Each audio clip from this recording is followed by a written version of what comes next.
Okay, so we have been looking at some, I hope for you, quite surprising developments that were going on in the sort of 16th and 17th centuries. I think people were saying some quite radical things, and women were doing some pretty radical things, marching against Parliament, writing about the rights of women and all sorts of things like that. So as we move on into the century, it seems like a bit of a disappointment, really. You've got all these radical achievements. You've got Mary Roth, Margaret Cavendish, Aphra Behn, Mary Astle in the 17th and well, some of them reaching, Mary Astle, for example, reaching into the early 18th century. But on the whole, the 18th century seems like a rather stagnant sort of time. Things don't seem to move along very much. At least in terms of the rhetoric and the dialectic that we've been talking about in relation to women and women's position in society. Things sort of seem to sort of settle into a conservative pattern during the 18th century and rather stay there.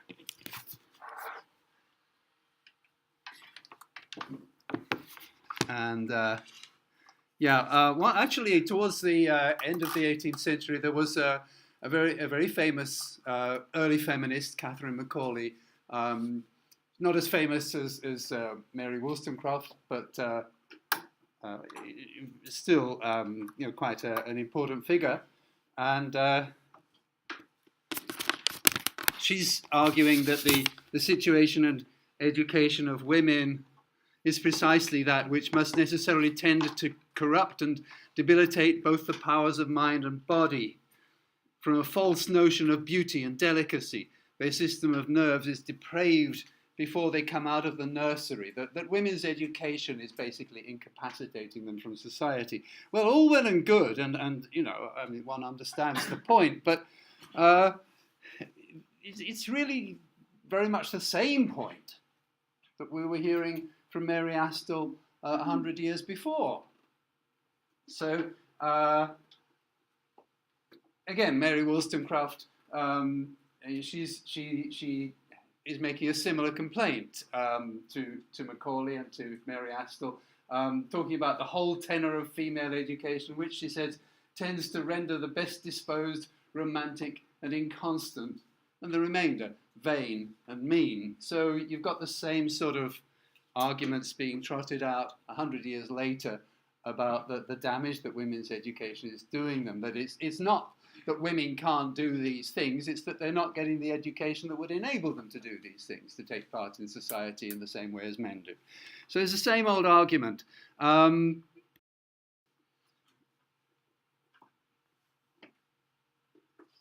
You could say there's a certain sense of progress because there is now a sort of circle of women like Catherine Macaulay. On the other hand, well, Mary Astle had her circle of women as well. So you can say, well, okay, Catherine Macaulay, she was a famous historian, and she wrote a kind of milestone book, series of books, tracing the history of England. She was pretty major in her day.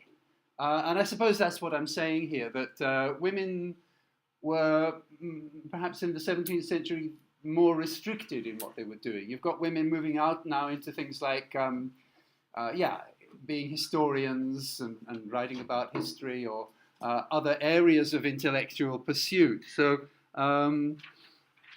you've got that to a certain extent is progressing.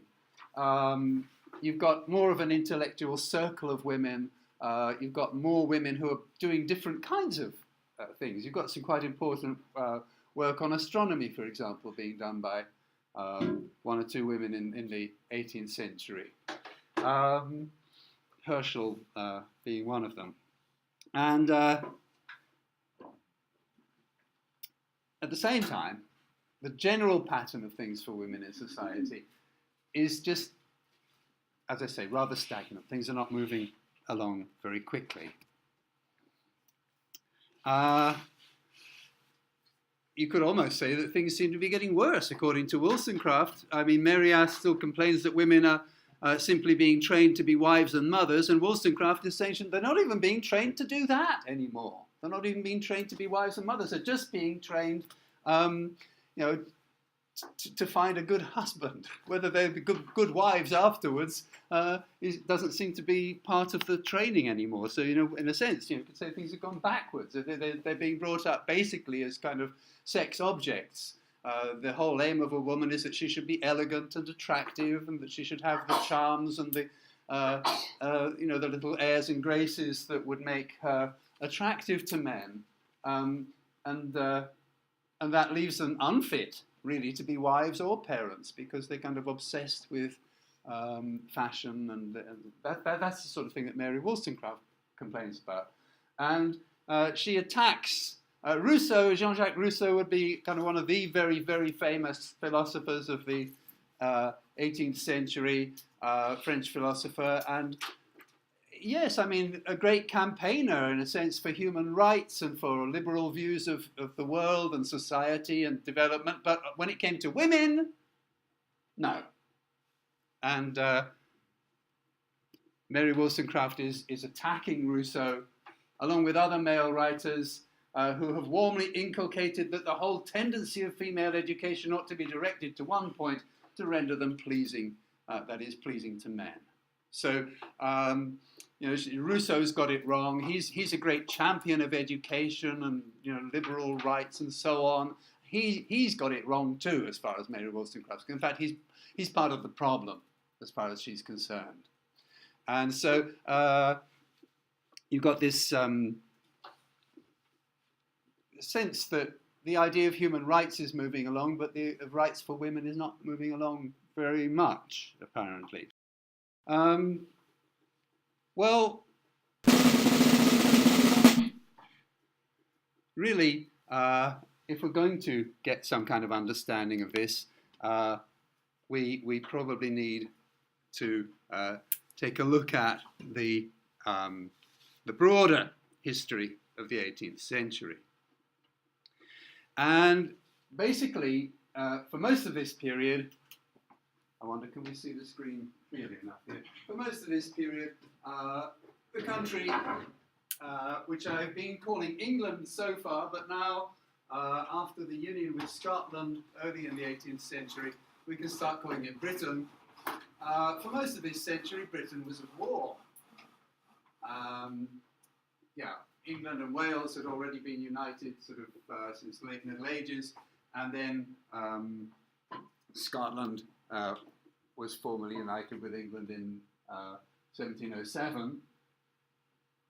Well, there'd been war going on with Spain since the beginning of the 18th century, 1701, and that conflict lasted until 1714.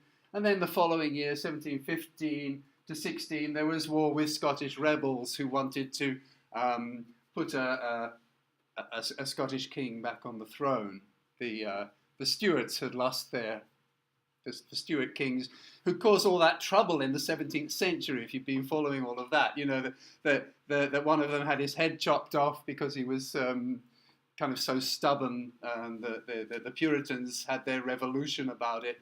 And then afterwards they sort of said, oh, it hasn't worked, and went back to having the Stuarts. But the Stuarts as a line basically died out in terms of the direct right to the throne, except for the fact that the deposed, after the Glorious Revolution, there were a couple of Stuarts who had a sort of right, they had a right, they had a potential claim to the throne, to be the king, and Scottish rebels wanted them, and so twice during the 17th century they rebelled, and then you've got the more war with Spain going on in the earlier part of the 17th century. Then in the middle of the century you've got war with France, war with Germany, and then you from 1756 onwards you've got the whole of Europe at war, in a very, very nasty war that lasted for a number of years. Britain leading one faction and basically France being sort of on the other side of the conflict, with several countries allied to both of them. Then you've got wars going on in colonized areas. You've got Native Americans. The fighting is, we tend to sort of think, oh, those people didn't have a chance, and I suppose history showed that they didn't, but there was still nevertheless some fierce fighting going on. With Native Americans, with the Indian populations, particularly Mysore, 1766 to 9. And then you've got the American War of Independence, followed by war with Holland, and you've got, or sort of concurrently with the war, the American independence. And then you've got more war going on in India, and in Australia too. There's some quite fierce fighting going on with the Aboriginal populations. Then again, you've got war in France, and more war in India, and a rebellion in Ireland to sort of top it off at the end of the century. You then move into the Napoleonic Wars. Napoleon was the biggest threat of all of these. The biggest actual threat to Britain was Napoleon. So you've really got a time of tremendous conflict going on here. So that would be kind of part of the background. Britain itself was never invaded. The closest it came was Napoleon. There really was a fear that France might actually, under Napoleon, might actually be able to invade. But the country itself was sort of, not being invaded by enemies. There were no kind of direct attacks, but there's all this fighting going on. And the Napoleonic Wars in the early 19th century, which was, as I say, the major, more major probably than any of the others there, especially in terms of being a direct risk to Britain itself.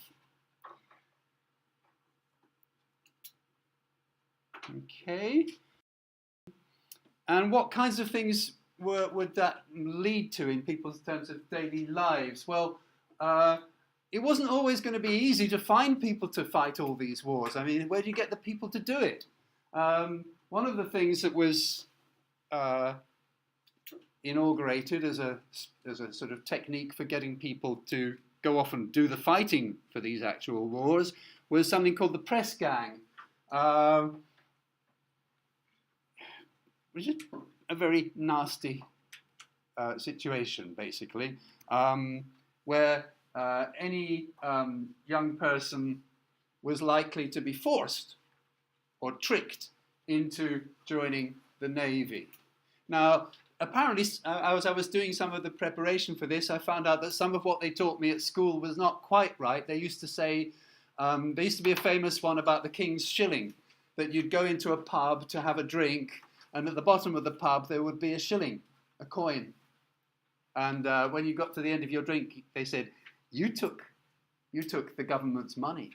You are now a sailor. You are forced to be, you've accepted the money. I didn't know it was there. That we don't care. You have to. Now, reading up more recent research suggests that that's not quite the way it usually happened. Even so, you can see people kind of being taken off the streets more or less and told, you've got to go and be a sailor.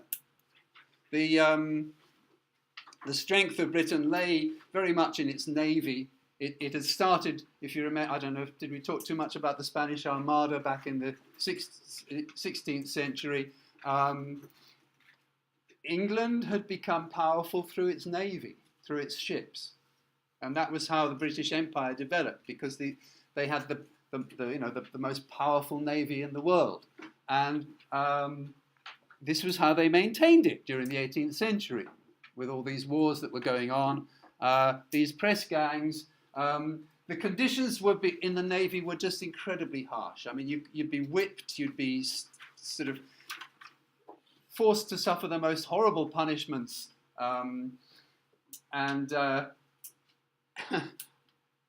this apparently is true, that they would keep their pay back for 6 months. You get your pay 6 months later. That's to make sure you don't run away. As long as they owe you money, you won't run away. That was the thinking. So they keep their pay, their salary, 6 months behind. Okay? They wouldn't give you the money for this month because you'd take it and run. But if they owe you 6 months' money, you sort of stick around thinking you're going to get it eventually. So that was one of the little tricky things they did. If we just take a look at the British Empire around about 1800, you know, there's a lot of the world there that looks red, okay? And that's even after America has been lost through the War of Independence.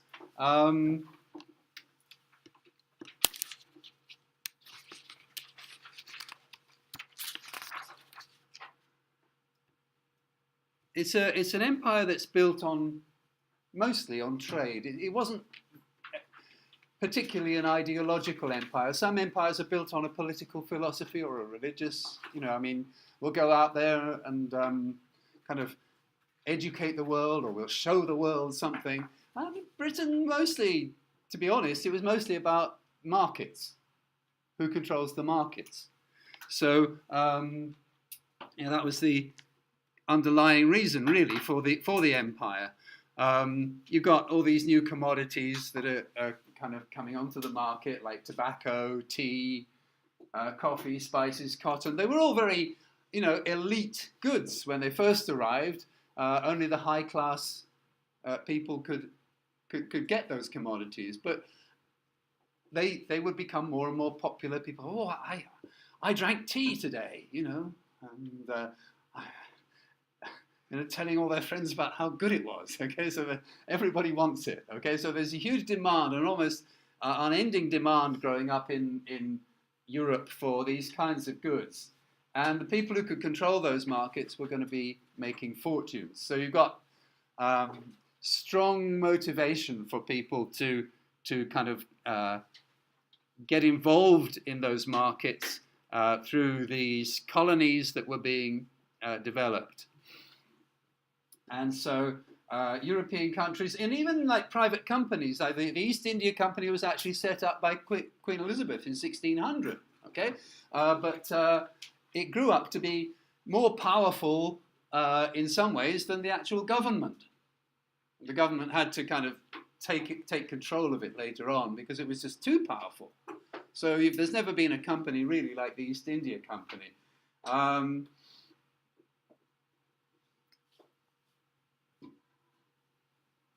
One thing that perhaps I should point out is, even though there's an awful lot of red there, you need a little magnifying glass to see what really, really counts. And that is all these tiny little bits of red, okay, scattered across the oceans. And then there are lots that are too small that you can't really see them on the map. Now these meant that everywhere the British Navy went, okay, it had its little colony in the middle of the ocean, and it could they could stop off there, they could get fresh supplies, they could restock, and so the very, very famous song about the British Empire is "Rule Britannia, Britannia rule the waves." It's through its control of the sea that Britain establishes this trading empire. And by 1800, the British Empire was the biggest empire and most extensive empire, you know, worldwide empire that the world had ever seen. I mean, there'd been, you know, big empires in the past, but they'd never kind of been able to cover the planet in the way that the British Empire did. They used to say the sun never sets on the British Empire because somewhere in the world it would be daytime and it would be a part of the empire. Yeah, that was, you know, what was going on behind all these wars, why all these wars were happening. It was mostly to control these markets.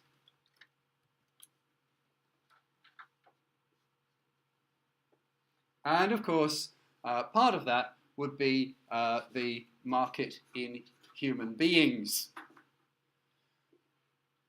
As I say, I'm taking the focus off women a little bit today, but you'll come back to and you'll see the point perhaps later on. The trade in human beings, you've got, on the one hand, textiles, like clothing, basically, guns, alcohol, that sort of thing. Things which are fairly cheap to manufacture and produce in Britain that could be taken down to Africa, and you've got a convenient little colony there. Okay, your slaves are being gathered in by Arabic traders, by fellow Africans. It's not usually the white people who are going into the jungle to get their commodity. In this case, it's being done for them by Arabic traders or by other Africans, and they purchase the slaves and they take them off to the Caribbean, to the Americas, and that's their human cargo, and they then come back with all these expensive, highly in-demand goods. Now, a single trip like that could make somebody's fortune. Of course, there was a risk, the ship might be lost, there might be a storm, something could go wrong, but if you succeeded, okay, you were made. And if you look at the families of the very, very rich in Britain today, a surprising number started off like that. Okay, so this kind of historical privilege that still continues, you can still observe it. So that's something that's going on in the 18th century, the trade in human beings. Notice, I think there's a misunderstanding sometimes among, my students. They think that inside Britain itself there were lots and lots of black slaves. Hardly any. And such black people as you did see in Britain in those days were almost certain to be free people. Slavery wasn't going on particularly inside Britain. They were selling the slaves off to where they needed the labour, which was in the Americas. These people would work on the coffee plantations, on the cotton, in the cotton fields, and doing all the hard work of producing those luxury goods which would be brought back into Britain. And the victims, of course, they were just hunted, captured, transported across the ocean in appalling conditions, abused, mistreated, sold, and made into somebody else's property. Okay. Got some pretty horrific images. 94 prime healthy Negroes to be sold in some part of America there, I think that was. The inspection and sale of a Negro, okay? How do his teeth look? Just sort of like an animal or something.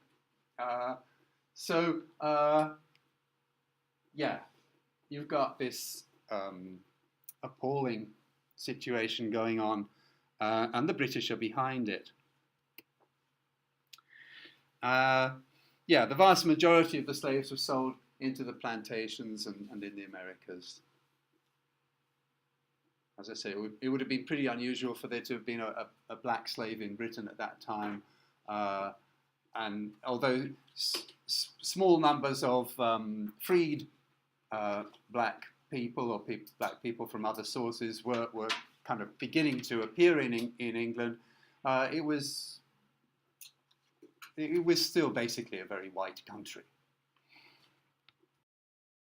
And then the other thing you've got going on is the Industrial Revolution. You've got steam power, which is being developed from the kind of 1760s, and you've got production shifting from cottage industries where the products are mostly made by hand, and shifting from that into factories where the products are made by machines, but people have to service those machines. People have to manage the machines. But this whole method of production, of course, means that whereas if it's a cottage industry and you make it by hand, you make it, you sell it, you get the money for it. It's a small scale economy. If it's a factory, you work there, they pay you what they want, and they sell it and they get the money. So the big profits were going to not to the ordinary people, but to the owners of the factories. And again, if you check some of the very rich families in Britain today, quite a lot of them would have owned factories inside Britain at that time, so that they would be making huge profits. So this is a time of opportunity. All right. They needed coal to power the machines, and they needed labourers to operate and maintain those machines. So a labour force was needed in Britain, but as I say, they didn't fill that labour force with slaves from Africa. Not in the way they did in the Americas. You see, the reason they needed to do that in the Americas, well, sorry, I sort of didn't put that on the print, but they needed to do that in the Americas because most of the local population either turned out to be completely unsuited to that kind of work. They were just sort of like, I would rather die.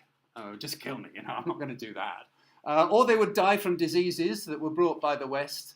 And, the common cold, for example, killed off a lot of people because they hadn't got that kind of resistance to the sicknesses that were being brought by the white people.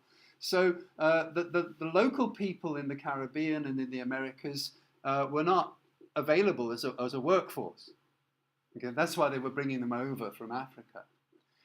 In Britain, of course, you've always had the poor, you've always had the labourers, you've always had the peasants, the serfs, the working class. So they don't need to bring in slaves or anything. They just have to control that lower class of the population. So how does that happen? Well, let me just talk about the conditions here. You've got a typical working week, 60 to 80 hours of hard physical labour, with even children forced to work long hours. The pay sometimes would not be enough really to live on, even after working that kind of crazy amount of time.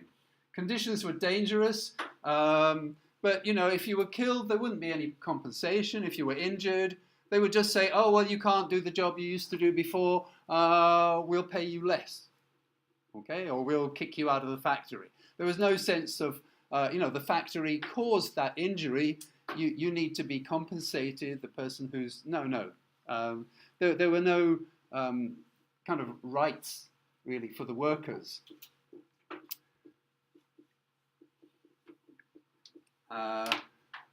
Some of those old mills are still standing. Here's one in Cheshire, okay? You've got to imagine hundreds of people packed in there, all working on machines from dawn till dusk. Some of them are still there. A lot of them, of course, have been destroyed now or fallen into ruin and decay. And this is what, the urban landscape would have looked like. There'd be these chimneys everywhere with smoke belching out, the famous kind of dirty air where the mist would mix with the smoke to make something called smog, smoke and fog, smog, which killed people. Okay, I mean, the last smog in London was when I was a little boy. I was terrified. I had asthma. And I was terrified as a little boy, that it was gonna kill me, because you were reading in the newspapers every day about the people who were being killed. They made Clean Air Acts in London, and you don't have that anymore. The smog is a thing of the past. But there were terrible problems with pollution of the air, pollution of the of other kinds. I mean, let's be basic about this. Suddenly, you've got a huge growth of cities. You've got big cities developing where before people were just living in the countryside. Where do they all go to the loo? Where do they all go to the toilet? You're not telling me they went in the street? Yeah. The rivers would stink. Okay, the streets would stink. People would throw, they'd have a chamber pot, okay, that they'd use during the night. They'd open their bedroom window and chuck it out into the street. God help you if you're standing underneath. Okay? Cities were dirty, filthy, horrible places at that time. And here's a picture of children working in a coal mine under the ground. Okay? They would be put under the ground. Someone like my great-great-great-great-great-grandfather, I think I've got it right there. I might have told some of you in the Dickens class, was, he was 9 years old. He was down in a coal mine from 6 o'clock in the morning to 6 o'clock at night, 6 days a week. Okay, 12 hours a day, 6 days a week. He must have been very tough. If it was me, I don't think the Wilson family would have survived, because I would have just died down there. He must have been very tough. He survived. He married. He had children. Okay, but that was what was normal for people. Okay, and so the labor force was basically the poor people of the country.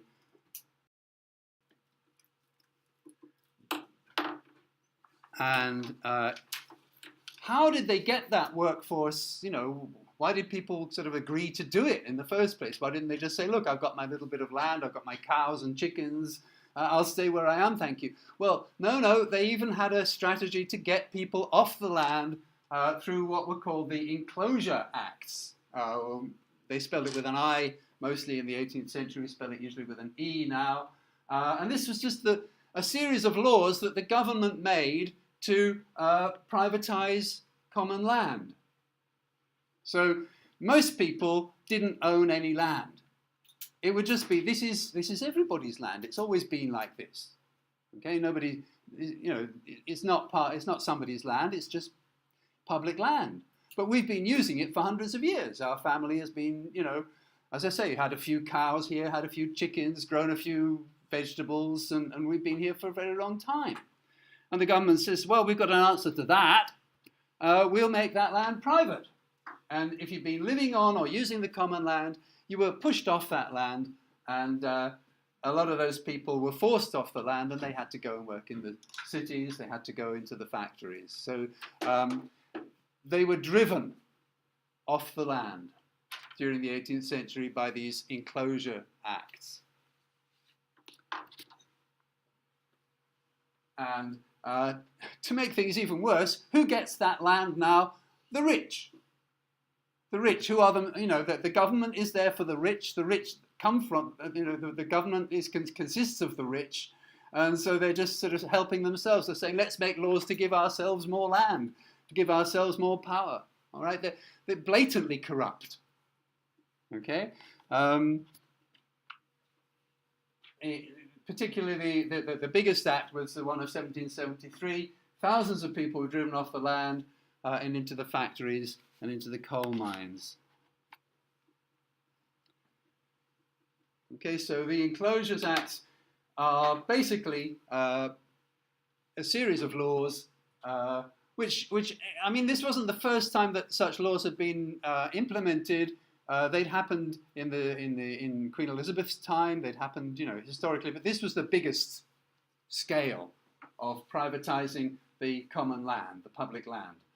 And the land was divided up among the rich and given off to the poor. And the poor were driven off. And so, as I say, the Parliament itself was basically an unfair or even corrupt institution. I mean, there was nobody to stop them. I mean, after the so-called Glorious Revolution, really Parliament could do anything it wanted, because it would say, well, we chopped one king's head off for not cooperating with us. We do what we want in this country. The king or the queen is there, but you have to cooperate with us. Okay, so they had a kind of field day because there was nothing to stop them. Most people didn't have the right to vote, and members of parliament and other, kind of people like the municipal authorities, like the mayors, those sorts of things, they were elected by just a small number of people who somehow or other had acquired voting rights over the centuries. It would be like, oh, you have a special privilege, you have a right to vote, and your family will always have the right to vote, that sort of thing. But it wasn't a general right, it was very limited. And the areas that the politicians represented, which are called boroughs or constituencies, each area, I think similar system in Japan, and a member of parliament for a particular area. Those areas hadn't been changed for hundreds of years. Some of them had just become abandoned. It's a seat in parliament, but there's only 20 people and 3 dogs living there. Okay, another one has suddenly got thousands and thousands of people living there because it's become one of the new cities, but only like 20 or 30 people have the right to vote out of all those thousands. So you've got a kind of chaotic situation going on in the parliament. And so these boroughs, these constituencies, were very much open to abuse. There could just be a few people who had the right to vote, and they could be bullied, they could be bribed, they could be threatened with violence, okay, if they didn't vote for the right, or they would just get them very drunk, okay.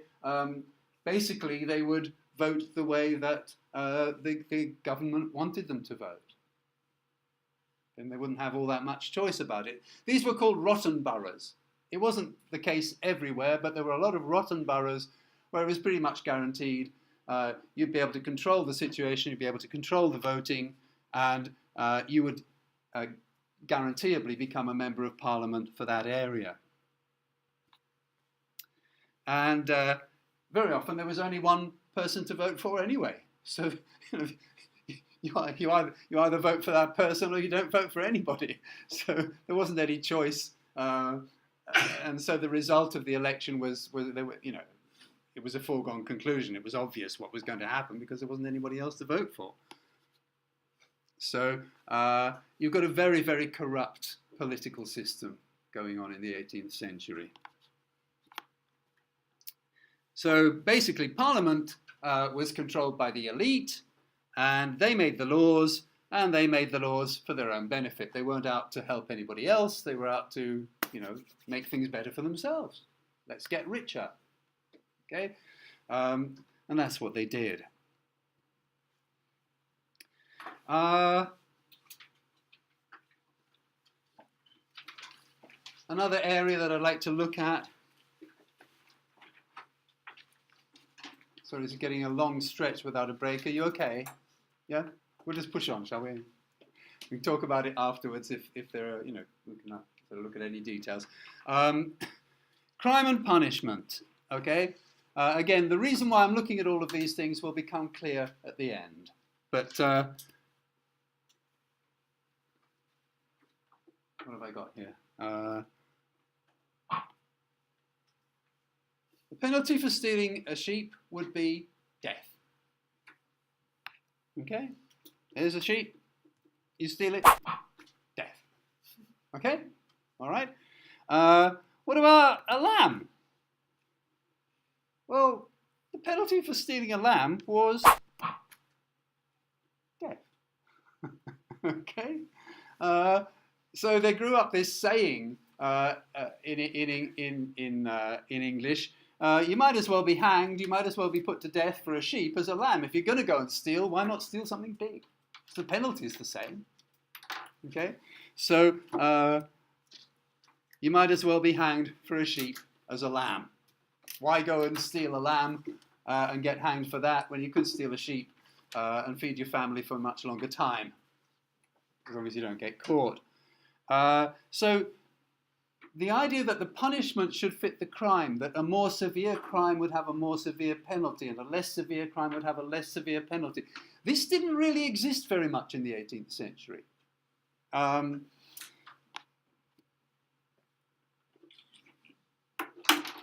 on, gambatte. Right. Yeah. You could be put to death for stealing a handkerchief out of someone's pocket. You could be put to death for shooting a rabbit or for shoplifting. Okay, all of these things which today people would say, well, that wasn't a good thing to do. You know, you shouldn't do that. You should, you know, and you might get into a bit of trouble for it. You'd have been hanged, or at least the penalty would be death. To say that the penalty is death is not necessarily the same as saying you'll be hanged. I'll explain that in a minute. But there, you know, you've got to think that there were a lot of people who were hungry, a lot of people who were poor at this time. And basically anything you do, any time you step out of line, just one little mistake, just one little thing, doesn't matter how hungry your baby is, okay? The penalty for pretty much any crime is death. And that would be true even for children. Although, to be honest, that the penalty was rarely carried out. Okay, that the penalty existed, and they say, you're going to hang, and then they say, you've been pardoned. Okay, and a pardon was a big part of 18th century, the 18th century system of justice. So, yeah. If we now come and take a look at what we were talking about at the beginning, this is not going to take very much longer now. Our original question was, you know, well, why was so little progress being made in the area of feminism and women's rights during the 18th century? And I would imagine that by this time the answer is kind of fairly obvious. And think about it, okay? You got men could be randomly seized and put in the Navy in terrible conditions and at risk of death. Africans being taken off as slaves to the Americas. Children working long hours in factories and coal mines. Unfair laws being made by a corrupt government. Poor people being put to death for stealing just a loaf of bread. That's the kind of situation you've got. That's the kind of society you've got. So in that situation, the question of whether women are getting fair treatment is going to be pretty low on the agenda. Okay? It's not kind of going to be everybody's thinking, oh, let's give women a better deal. Let's give women a better education. Let's not just teach them to be pretty and to find a rich husband. Let's teach them something important. You've got bigger problems going on here. You've got a lot of problems going on in this society. You've got an awful lot wrong with this society. Okay?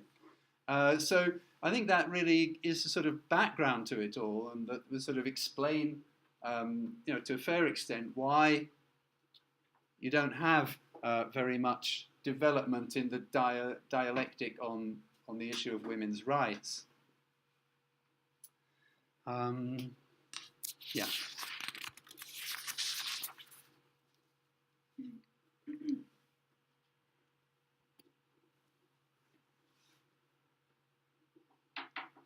We saw how, you know, education was developing for women during the 17th century. You had these charity schools for orphans and underprivileged children. You had dame schools for people from poorer, lower, well, you know, when I say lower class, they could be middle class, but they wouldn't be like the rich. They'd go to these dame schools, which would just be a kind of a regular house where a lady would be in there, and she'd teach the local kids a bit of this and a bit of that for a few pennies. And then you had the boarding schools for the moderately wealthy, and home tuition for the very rich. It continued to sort of follow that kind of pattern, although slowly the boarding schools got more and more kind of popular. The basic structures were there for both boys and girls, although there was always more choice, more availability for boys than for girls. But the practical differences were in what kind of education they actually got.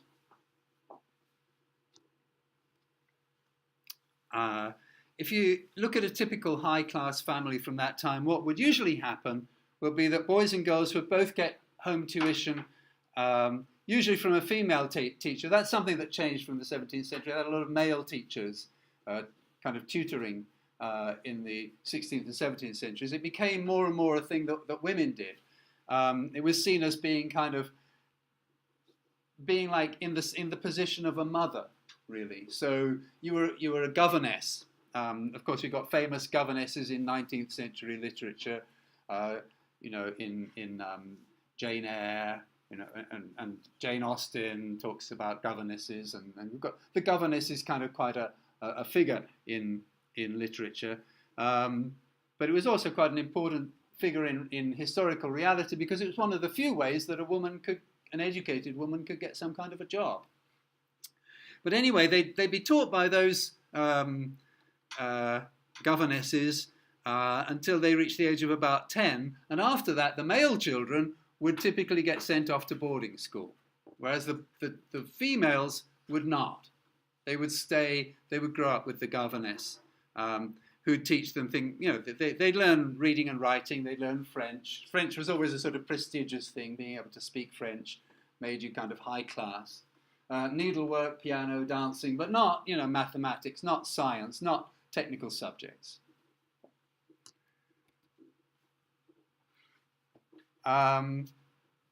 Lower down the social scale, a lot of families would feel that it was important that their male children at least knew how to read and write, but they wouldn't bother with the girls. They might get the girls to look at some of the boys' homework from time to time, or teach them a little bit. But again, the practical things of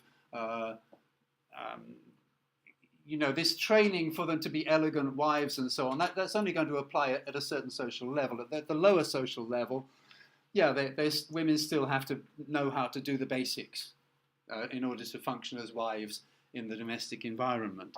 So reading and writing was not necessarily part of that. And in the public sphere, this position of being able to be a governess, or to be in some way the dame schools, this sort of thing, being able to teach younger children, being able to teach girls, was one of the few areas of employment that women had open to them. Others would be nursing, domestic service, and the clothing industry. In the countryside, women would be involved in agricultural activities. If they're living in those kind of small farm, small holdings where people have a few cows and grow a few vegetables or that sort of thing, they'd take part in that. And then once the Industrial Revolution got underway, they'd be working in, the poorer people would be working in factories, typically. But there's a big social divide, really, in the 18th century. If you're rich enough, you don't work. It's only the poor who have to work. Okay, and it's again strange for us, because we think even rich people work, don't they, in our society? I mean, they're the heads of companies, or they're big important businessmen and bankers or something like that, but they're usually working. They're not usually sort of sitting back saying, I'm so rich I don't have to work. It doesn't, there are a few people who perhaps do that, but it's not a whole society that's living like that. I mean, in the 18th century, if you were working, it was like, oh dear, I'm so sorry. So the only two kinds of work that would be done, by people from higher class families would be in the church, or as a commissioned office, as a non-commissioned officer, higher up in the army. Okay, where you get a commission to. Your parents would buy it for you. They'd buy you a position in the church or in the army as well. They'd buy you a position. Okay, so those were seen as acceptable, but upper class people didn't work. Even inside the home, the middle class or upper class housewife would have servants to do all the work.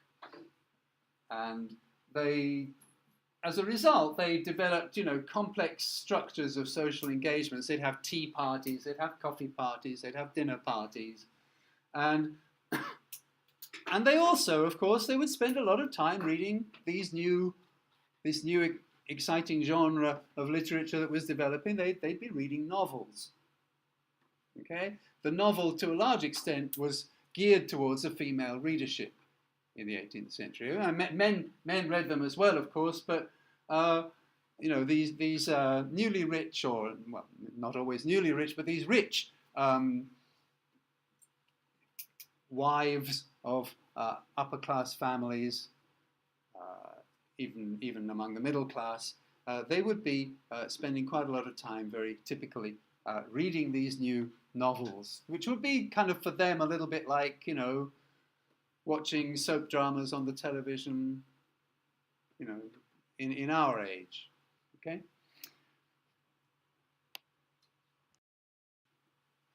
So just to wind this up then and finish off, you've got this 18th century where a huge amount is changing. There's war, there's empire, mechanization of production, growth of global markets, development of urban society, and so on. I haven't even talked about the French Revolution yet. I'll be talking about that in another class a little bit later on.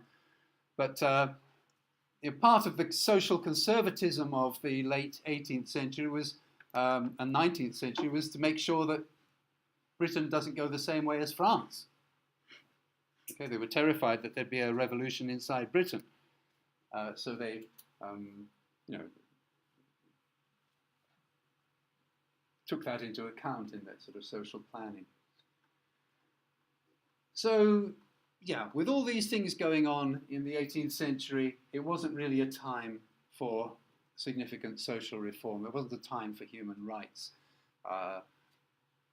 We're a little bit back to what we were saying about right in the first lesson. Do you remember we were saying in the first lesson people have this image that medieval women couldn't do anything, and well, nor could most nor could most men in the Middle Ages. All right, they had very limited rights. Their lives were pretty much decided from the time they were born, and that was still going on in a different sort of way in the 18th century. Well, we've got a lot to say. I haven't said anything very much about women, in the 18th century as writers or as readers or as the subject matter for writing, but we're going to keep that for another lesson later on. Okay, for today, basically, that's it. Okay, we've looked at the sort of background and we've looked at the place that women have inside that society.